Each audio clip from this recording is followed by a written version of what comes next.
ایک بھائی نے پوچھا تھا کہ کسی نے کہا کہ ہمارے یہاں پر علاقوں میں غیر مسلمین کی طرح نام رکھنے کا رواج ہے. یہ پڑوسی ملک سے آیا تھا کویسچن، اور وہ کہتے ہیں کہ جی 100 سال پہلے بھی ایسے ہی رائج تھا کہ اسی طرح کے مکس سے نام ہوتے تھے، یہ تو بعد میں نام علیحدہ ہونا شروع ہوئے.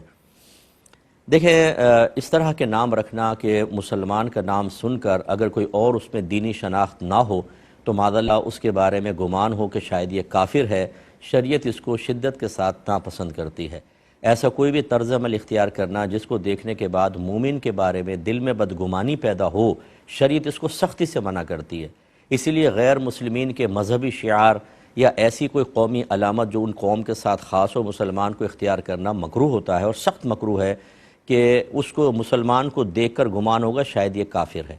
تو اسی طریقے سے پھر نام کا مسئلہ ہے کہ اگر نام اس طرح کے رکھے جائیں کہ اگر ظاہری کوئی شناخت نہیں ہو، جیسے آج کل ہمارے مسلمان بے عمل ہیں اور مطلب لباس بھی بعض اوقات ایسے ہی پہنا ہوتا ہے اور نہ نماز پڑھتے ہیں نہ کچھ. اب کسی جگہ جا کے اگر اپنا تعارف کروائے گا اور لوگ اس کو نہیں جانتے کہ یہ مسلم ہے جب تک پوچھے نہیں، تو وہ یہ گمان کر سکتے ہیں کہ یہ کافر ہے، اور اس طرح ہرگز نہیں کرنا چاہیے.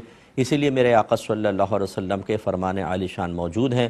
سرکار نے فرمایا کہ انبیاء علیہم السلام کے نام پر نام رکھو. ایک روایت میں فرمایا کہ اچھوں کے نام پہ نام رکھو.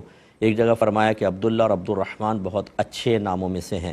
تو اچھے نام رکھنے کا مطلب اسلامی نام ہے. ہمارے ہر طرز عمل سے، ہمارے ہر جو ظاہری علامت جس سے ہم پہچانے جاتے ہیں، وہ اسلام کی شناخت اور پہچان کا ذریعہ بھی ہونی چاہیے.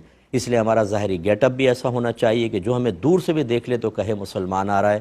ہم اپنا تعارف کروائیں تو مسلمانوں والا ہی ہونا چاہیے. لفظ بھی مطلب نام بھی ایسے ہونے چاہیے کہ اس سے یہ گمان نہ ہو کہ خدا نخواستہ یہ کوئی غیر مسلم ہے بلکہ مسلمان. اور پھر وہ شعار اسلامی ہمیں اختیار کرنا، مسجد میں آنا، باقاعدہ نماز پڑھنا، اس کے علاوہ اور دیگر امور جو دور سے دیکھنے میں مسلمانوں کی ظاہری علامت بنتے ہوں، ان کو اختیار کر کے رکھنا یہ بہت اچھی چیز ہے، اور یہی صحابہ کرام کا طریق رہا ہے. لہٰذا اس طرح اگر 100 سال پہلے ایسی ہوتا تھا تو کیا مطلب ہے کہ 100 سال پہلے اگر خدا نخواستہ شرک و کفر ہوتا تھا تو وہ ہم کریں گے. 1500 سال پہلے کو دیکھ لے کہ میرے آقا صلی اللہ علیہ وسلم نے کیا ارشاد فرمایا.